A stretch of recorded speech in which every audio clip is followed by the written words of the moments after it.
Okay, so yeah, let's get going. So I've made some changes to my test and stuff, and we're gonna continue to update my tests to make sure they're good. Accounting for, I've added this new custom program account to my Escrow program. So now I can use as an ID, kind of like a increment the total number of escrow accounts created in my app, and use that ID, that count, as a unique seed to each escrow. So this will enable a single wallet to initialize multiple escrows. So before I get into doing that, though, this is where I got the idea. So if you go to the AnchorLink docs, there's like this site called Anchor by Example. Pretty handy. They've got, I don't think it's been developed or maintained really that much, but they have a couple examples. And this is where I initially got my idea, and just kind of going through it. So you'll notice this is where I kind of got the starter code to attempt this. Now I've kind of slowly tweaked and added a front end to it, as we saw earlier. But now that I'm slowly learning more about this, I realize that this is just a single escrow account, and there's quite a lot of limitations to this particular starter code, but it gives you something to start with. And so I've over time, I've kind of gone through and made some iterations to it. So decent site to get started. And a couple other Solana resources, I would say. Solana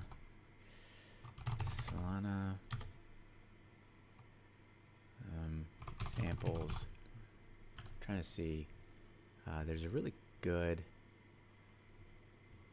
site. I'll have to. I mean, the docs are okay. But the docs are okay. But this is it. This is the Solana cookbook. I wanted to find it. Yeah. So the Solana cookbook is pretty handy. It's not specific to Anchor, but this is seems to be the most maintained of the documents and such, and it's good to kind of go over some overviews and some concepts, and as well as some some guides, particularly working with say program derived PDA addresses and such. It kind of gives you a breakdown of like how all this stuff works with some other links and stuff. So that's that. So let's get to it.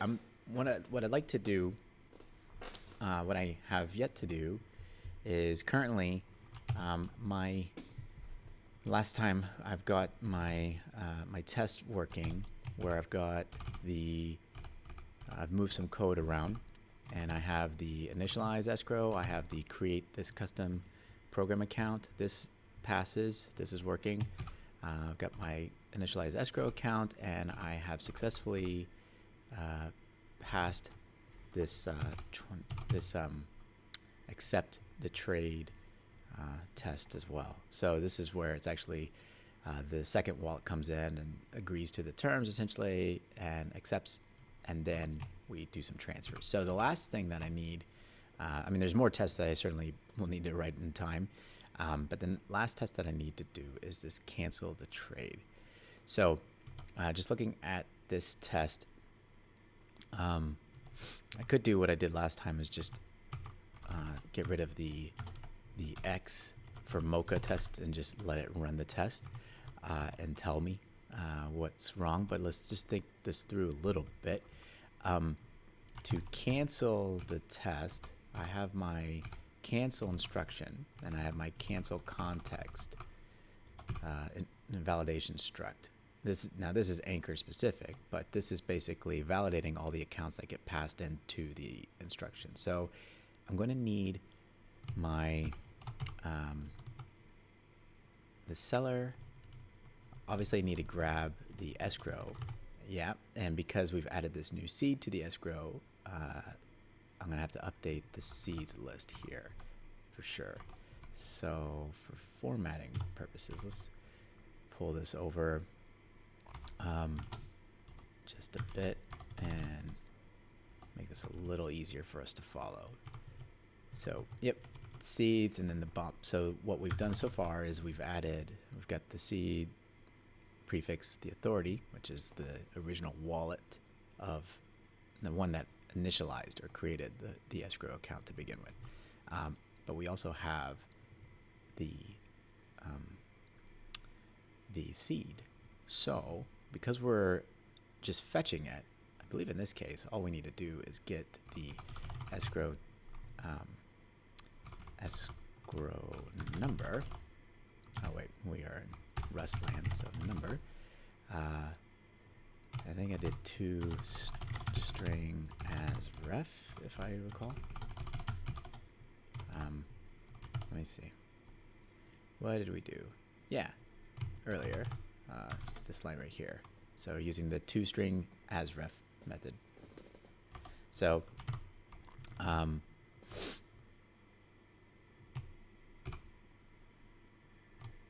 yeah. Where am I at?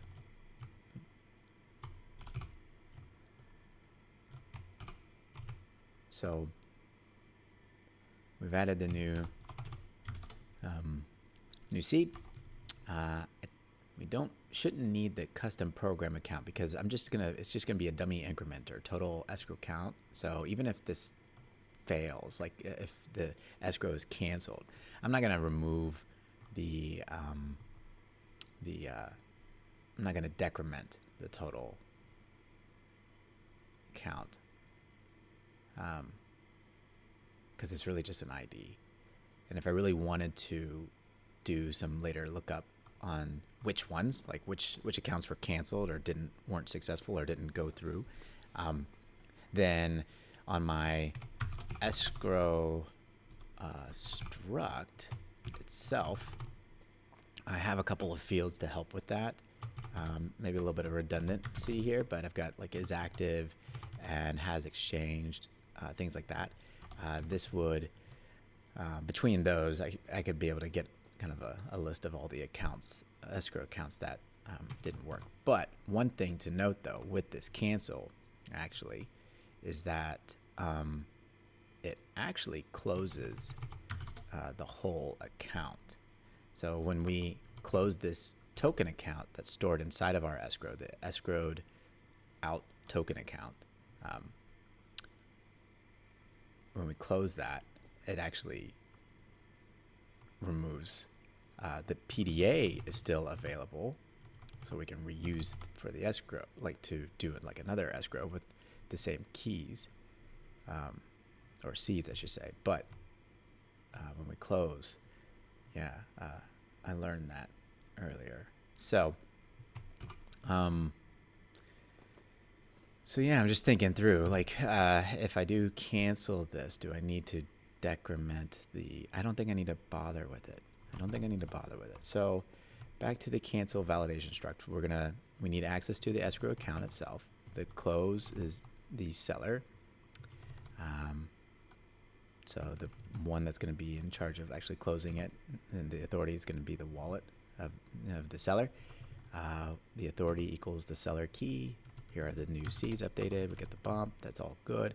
Escrowed out constraints. So this is the token account.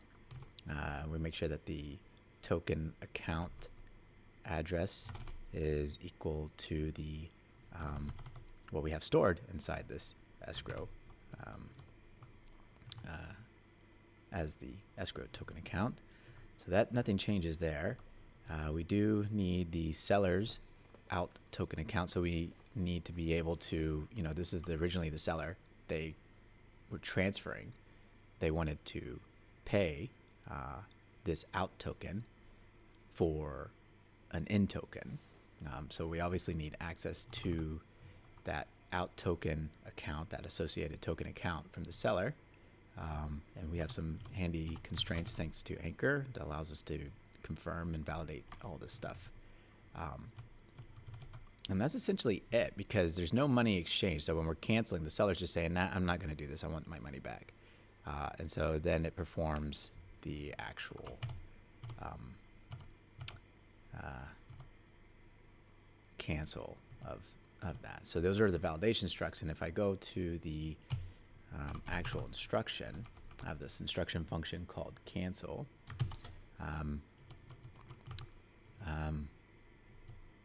We're performing these transfers. So again, this is CPI context. So this is a transfer, but new with signer. So this is the signing with the PDA, because the escrow PDA, not the escrowed token account inside of our escrow PDA, but the escrow PDA itself, it is it's a PDA, but it is the owner of this escrowed token account inside of it. So we need its signer seeds to do that. Well, because we've added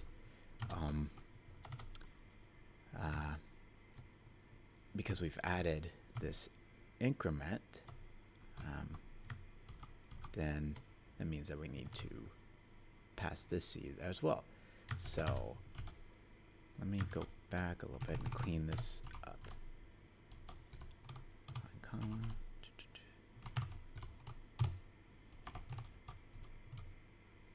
And yeah, I think something like that. But here I need to add the CTX, just like we did, accounts, escrow, and what do I need? I need the escrow number, and I think it's another one of these two string as ref. Seems to be what I need in Rust and Land for this to work. Yeah, right here, and previously that's how I got that to work. So yeah, so go back down here, and this is our new seed. So nothing's changed. We just added this seed, additional seed for the escrow PDA itself, and the amount of tokens to pass back, which are the amount of tokens stored inside of the token account, and then closing the account.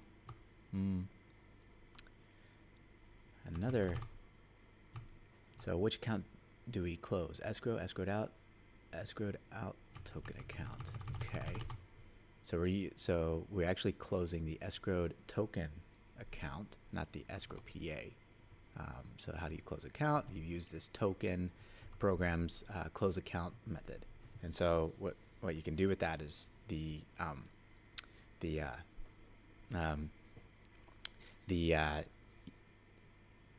use this method, and if we look at the definition here, it requires like pretty typical Anchor stuff. You have to provide it a context.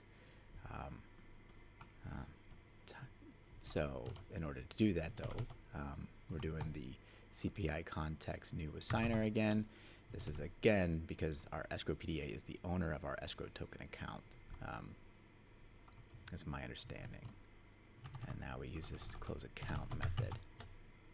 Yeah, so the account is pointing to, like, the account that we wish to close is obviously our escrowed out token account. The destination of the funds, I think, is where the refund will go. It goes back to the seller, like the seller's wallet. And the authority, the authority on all this is the PDA, our escrow PDA. So again, we need the signer seeds. And I have some notes from previously. So signer seeds, since escrow is authority of escrow token account, signer seeds is a bunch of borrowed U8 array types. So use some of these like as bytes or as ref. And yeah. So I've got some notes on this from past. experiences. So if I'm just going to do it over here, accounts, accounts, and then we're looking for the I gotta fix that. And then we're going to do oh no, we first need to get the escrow number.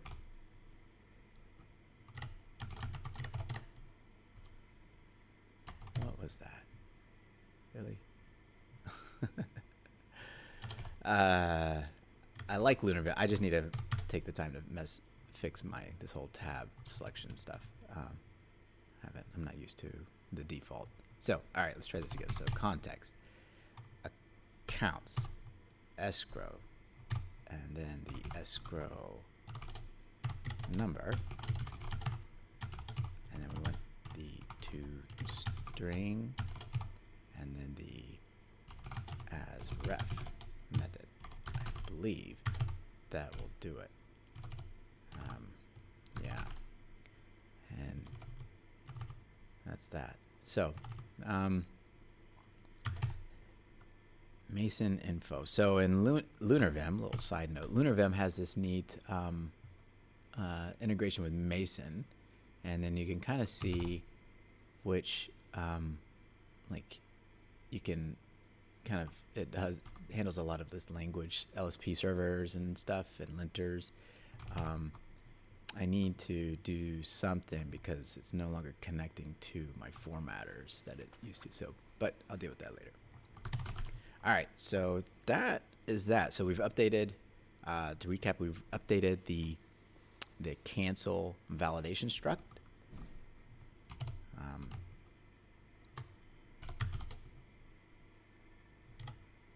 Yeah, cancel validation struct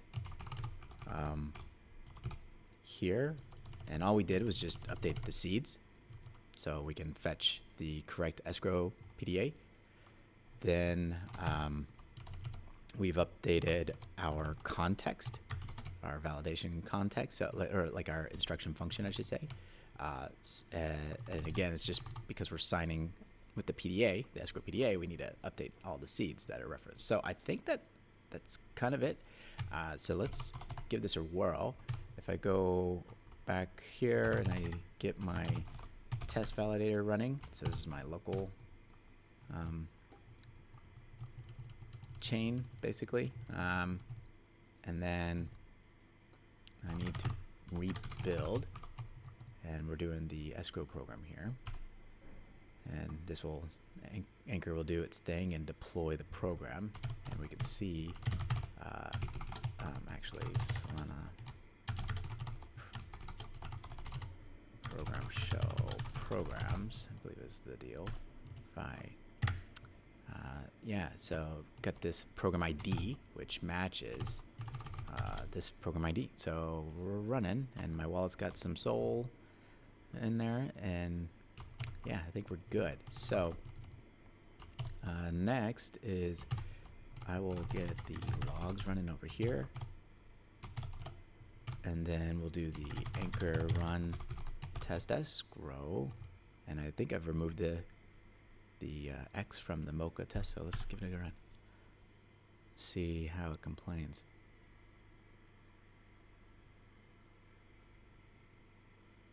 Hey, all passing. Nice. Yeah, so that was it. That was the extent of what we needed to do, is just updating some seeds. We don't have to change much else. So yeah, let's see. I feel like yeah, here's the log from the cancel instruction, and yeah, closing an account. That's using the token program to do that. So I feel like we're pretty good. Now, what was the program? Yeah. Try to see where escrow token account. So like, here's some data. If I try to find this, I think if I do like Solana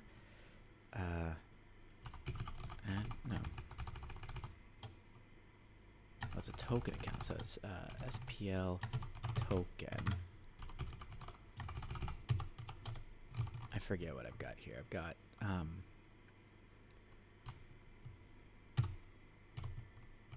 let's see. You've got subcommand flags, key pair. A little hard to read. Account info, query details, accounts, address, get wallet address. I don't want the wallet address. Balance, close, create account, create token. Yeah, so if I wanted to get token account balance, if I try balance on this address, it's probably gonna say SPL token balance, and then I guess address. Do I need to add address? Oh, wallet address. I don't need the wallet address. Let me just do straight this. Could not find token account. Yeah. So this is my understanding is that it's legitimately closed down that token account. So really, I think we're good to go. Not bad. So let me add this. Yeah. So pretty good. Now, next thing is I need to merge my my branches, and then start working on the front end. So hopefully we're making progress.